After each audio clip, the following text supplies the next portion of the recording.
Hello everyone, this is Bill McGregor from CTech. This presentation will be on wireless systems coverage and capacity.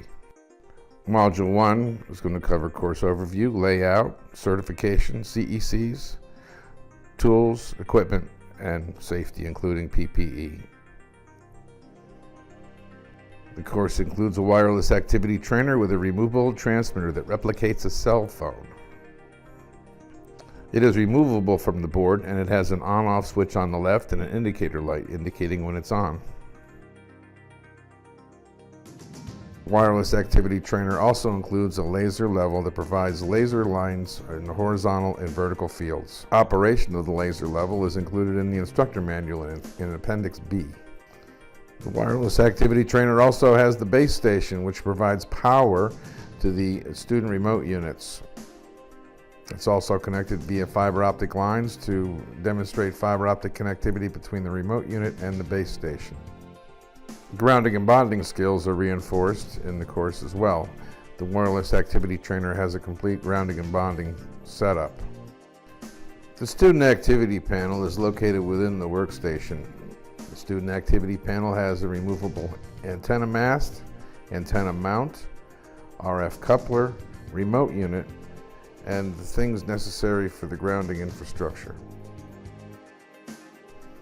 The picture on the right side shows a student activity panel fully configured for both grounding and RF transmission and reception.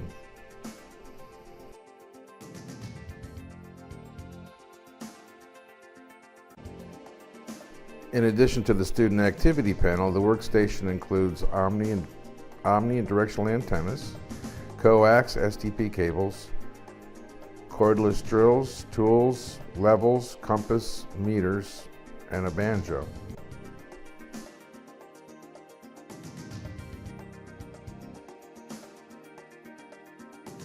A cordless drill is provided with its charger.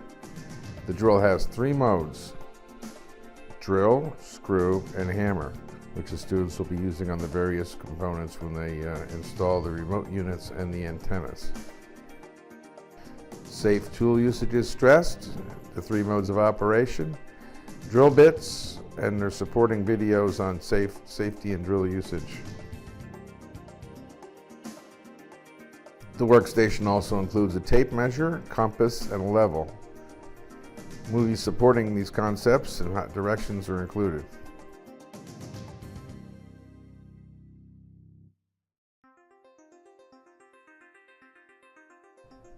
A banjo is provided as a breakout for STP cable to measure PoE voltages. This is done in later modules as part of the troubleshooting and testing. A digital multimeter is provided to measure PoE voltages as well as continuity for grounded systems.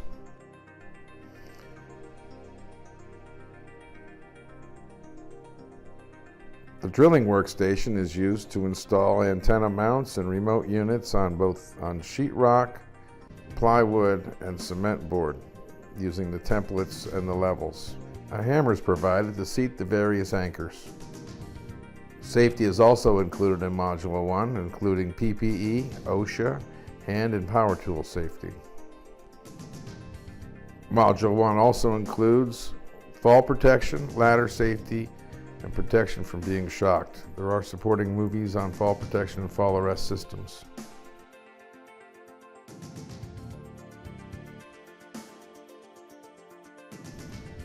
Module 2 is RF principles. In Module 2, we talk about RF transmission, and reception.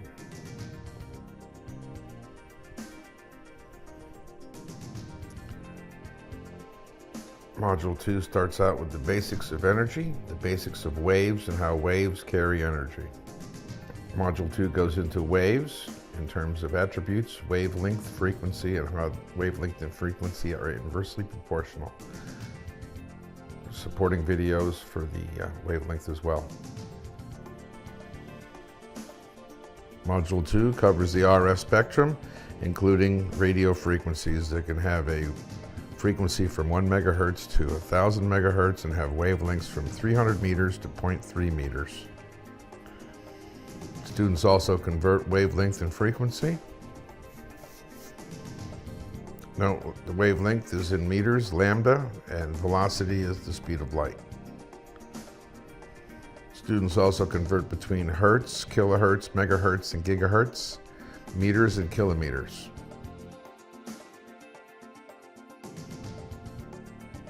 Students learn the basics of RF transmission and reception, and that a carrier wave is used that is modulated by a voice component.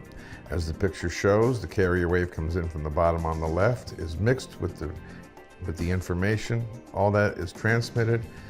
The carrier frequency is stripped away on the right-hand side, and the voice component remains.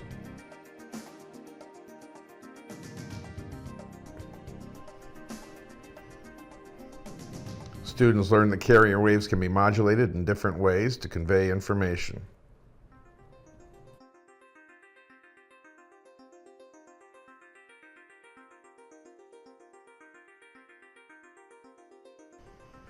Students learn the communication model and how it applies to transmitters, receivers, and antennas.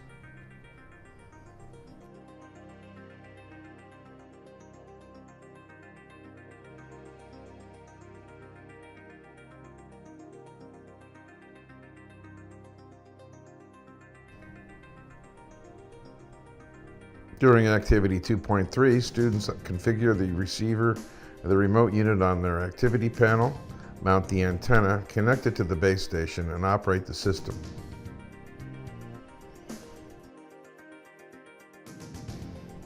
The communication process begins with the transmitter, with a modulated carrier that's transmitted through an antenna.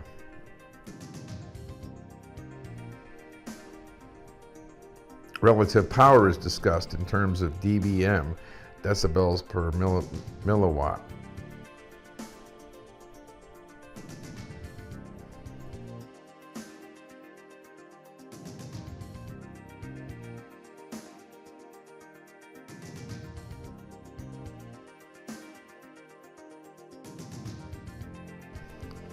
Antenna radiation and the reception patterns are covered as well, from omnidirectional to directional to very fine directional.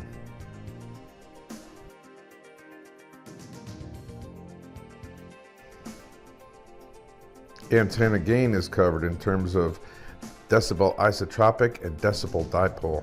An isotropic antenna is the one on the left, which is a perfect spherical antenna. It's an imaginary antenna that doesn't really ever exist. The antenna gain is measured against isotropic and decibel dipole.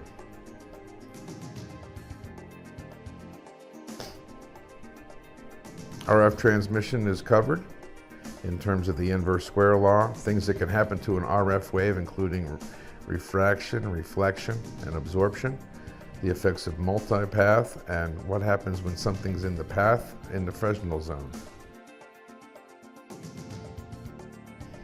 Standing waves are covered, which are reflections back to the source when an antenna does not match a receiver or an antenna. Standing waves are measured in VSWR. Coaxial cables are used to move RF, and they must be matched as far as impedance, and also we cover attenuation.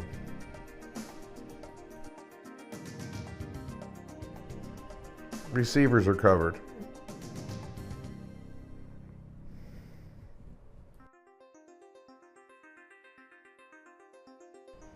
Received signal strength in terms of dBm is covered, and what represents a good signal or a poor signal.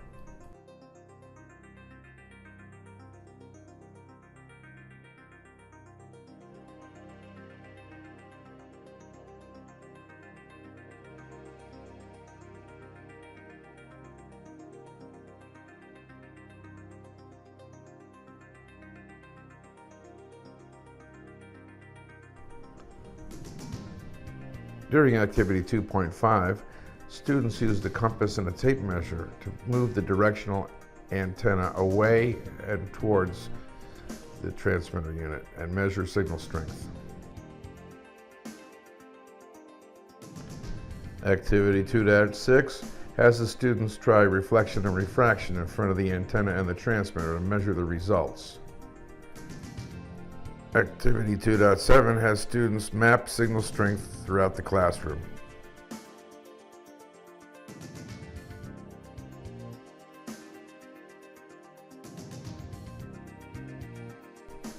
Module 3 goes into wireless systems, specifically distributed antenna systems and their operation.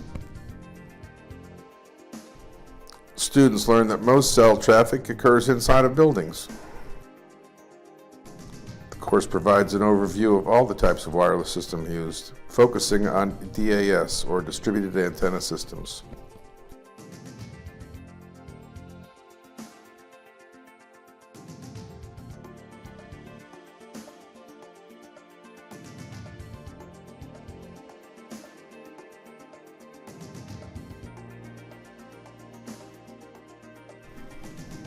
Shown is how a call is made inside of a building, and the antennas and the remote units, base stations that couple everything together to provide services to an outside provider.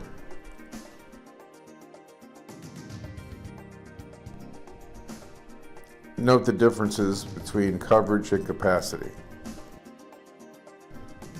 The program covers the 4 types of DAS systems, from passive, active, hybrid, which is a combination of active and passive, and digital, providing fiber optic links directly back to a service provider.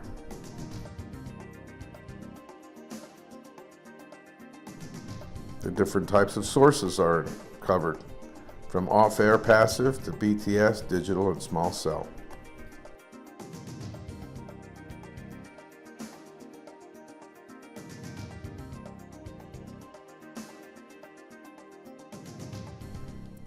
All of the hardware that may be encountered in all of those systems are covered in the course, from antennas through grounding systems.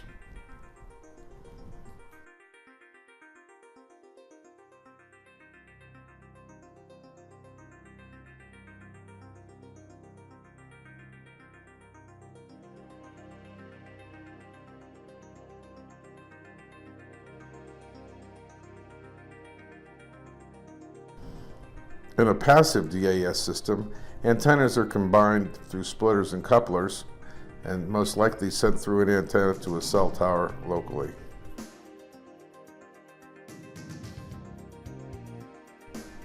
Coaxial cable, or RF plumbing, is covered in the program in terms of impedance, attenuation, and types of connectors.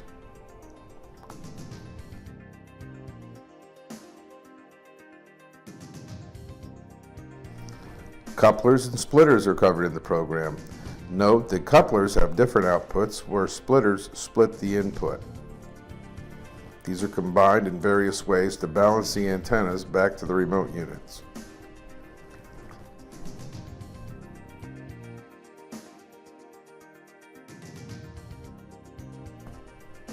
This diagram shows the balanced antennas taken into account with the couplers and splitters, as well as the attenuation for the various cable lengths to balance the input back to the remote unit. Students work with couplers in Activity 3.5 and combine units with the 10-foot coax and the 1-foot coax and determine the readings on the remote units.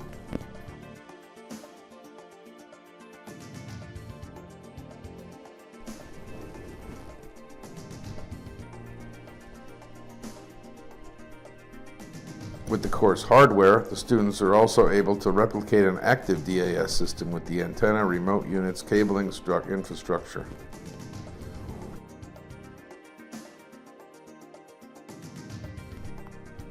Student remote units hooked to the base station by means of STP cable and fiber optic cable.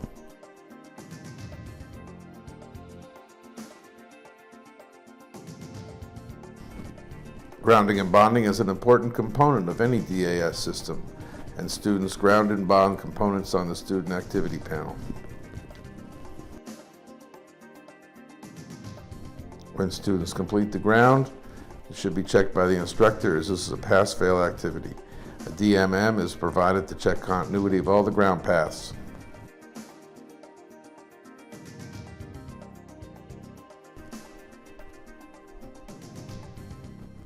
And that completes the objectives for Module 3.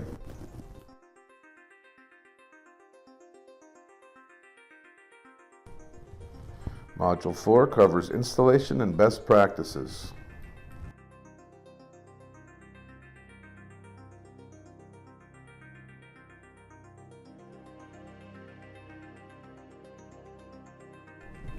The module reviews planning, preparation, and installation steps and what's accomplished.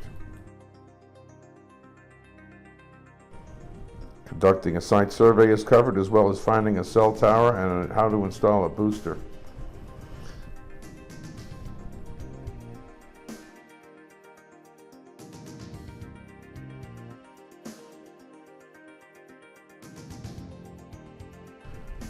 Preparation is covered, as well as steps in working in client-operated spaces.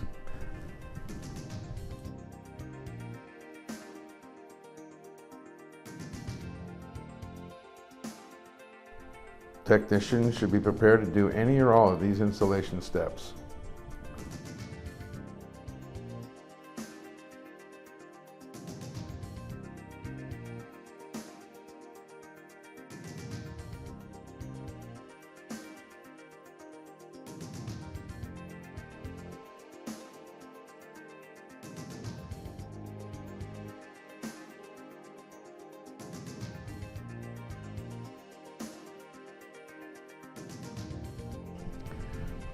A review of the NEC is in Module 4. It goes over the rules of working with cables, plenum, riser, general purpose, as well as connector mating strategies. Students will review mounting antenna strategies for both the omnidirectional and the directional antenna. Later, they will be mounting the remote unit as well.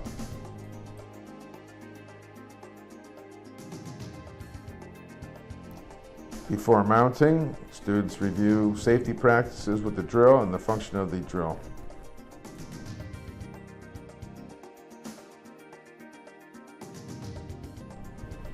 Students work with the template that's in the student consumable kit to mount both the antenna and the remote unit.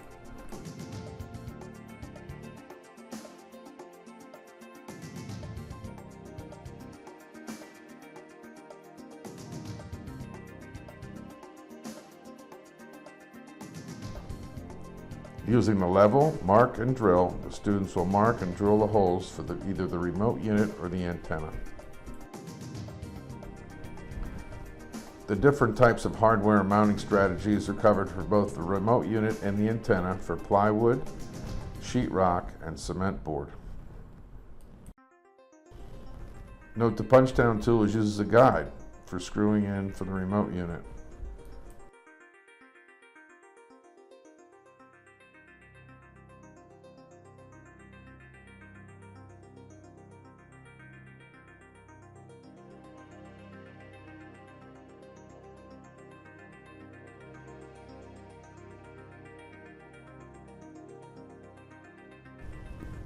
Connectors are waterproofed using the waterproof tape at the completion of the activity.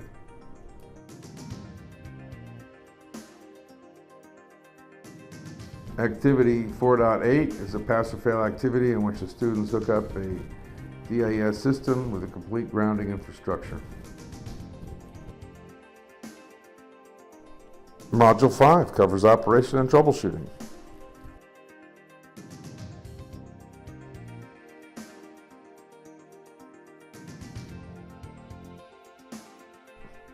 Module 5 covers troubleshooting as a process with 4 steps.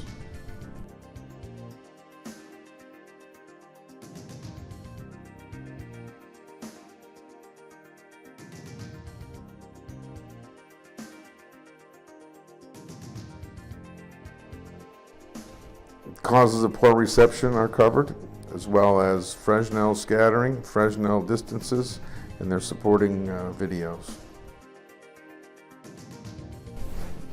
The importance of cleanliness and mating when it comes to the connectors was covered.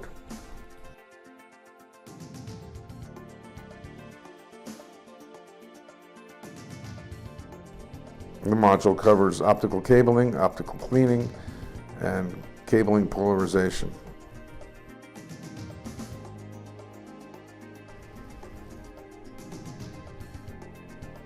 The student units are powered by PoE, Power over Ethernet over the STP cable.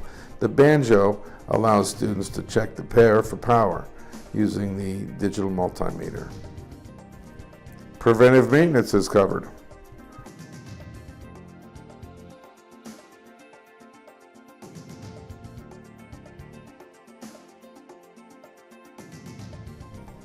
Also covered are testing terms, 10 test equipment, including spectrum analyzers, power meters, TDRs, and OTDRs. And that concludes the overview of the wireless system modules. Certification for the wireless program is just like all of our other certified programs in that you fill out your information, provide scanned zip files of the final exams, provide the student information, and to score over 80% will certify.